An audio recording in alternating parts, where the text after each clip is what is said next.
welcome back to part 2 of Glazing with AMACO. We're using Iron Lustre and Iron Yellow today.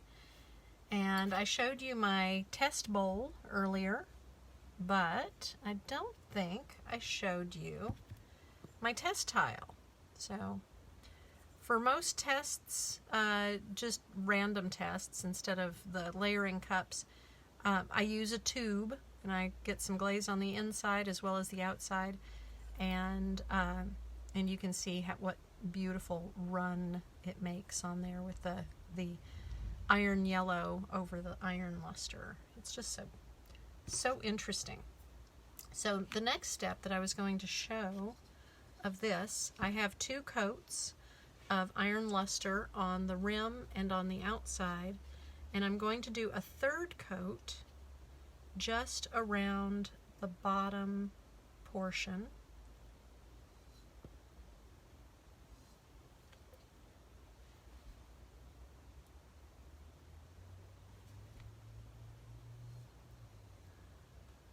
I'm not going to worry about having too crisp of a line at the top, just because it is going to flow a little bit.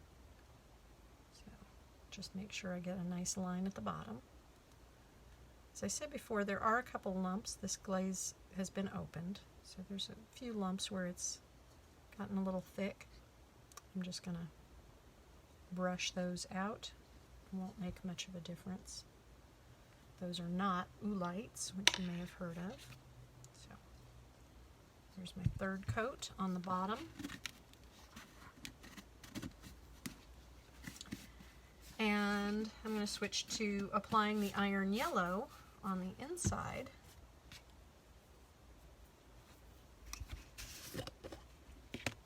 So there's different ways to keep track of glazes. Some people will, like, we have this, and they might make a check mark each time they do a coat. Since I usually glaze on a laminated surface or on a paper towel, I just make a hatch mark on the table itself or on the paper towel. So this is my iron yellow. And I come up and slightly overlap. This is going to be my 3rd coat. This is one of my quirks when I'm glazing. I've had more than a few people who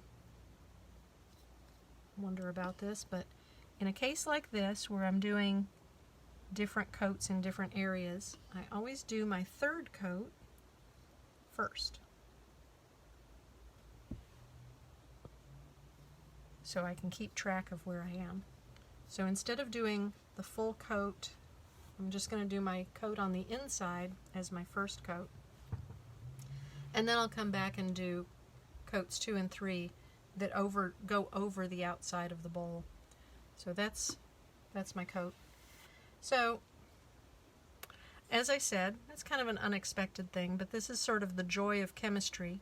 It is not due to the colorants, but actually just due to the composition of the glazes and how they interact with those colorants that creates this sort of purple, flowy to blue kind of effect. So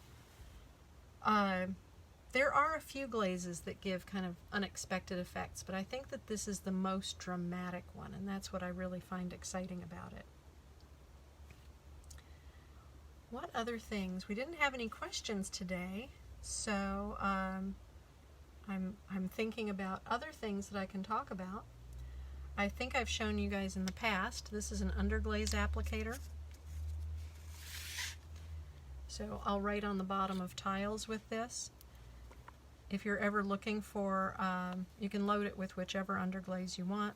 And if you're ever looking for something that's easy to use, these are relatively soft, so you don't have to squeeze too hard to write with them. And it's just like writing with a pen. And the more you do it, the easier it gets. So, you can do all kinds of decoration with them. Of course, you could do this on ceramic instead of on your table, like I'm doing here. But I don't have a spare tile. So these are underglaze applicators. Again, we use them all the time.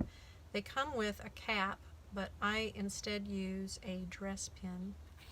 Our sales staff will also tell you that. Diana, if you've ever taken a workshop with Diana Ferris, she loves using the dress pins. So I just get some dress pins and cap them, and they stay nice and open.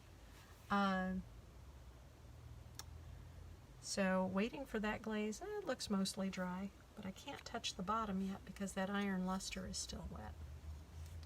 Oh, it is not entirely dry, but I'm going to go ahead.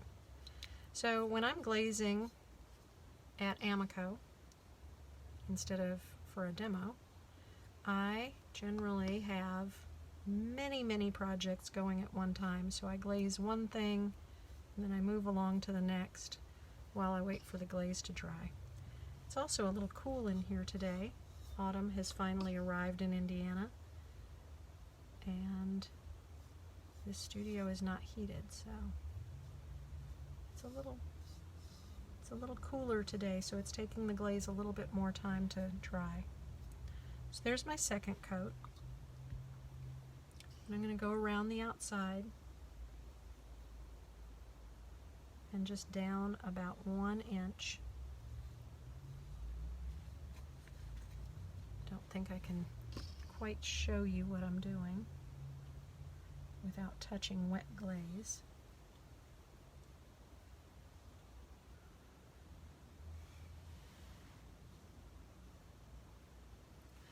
So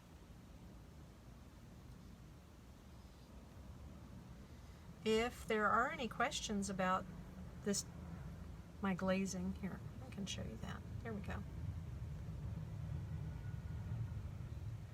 You can see how I've brought the iron yellow down over the top of the 2 layers of iron luster, and then it's 3 at the bottom. And when that dries, I'll do a 3rd coat. But I'm going to do that off camera later today. If you have any questions, just drop them in the comments and I will get back to you later today. It's been great to share this with you guys today. Like I said, this is my favorite combination because it's just so unexpected. And I hope you have a great rest of your week. And welcome to autumn.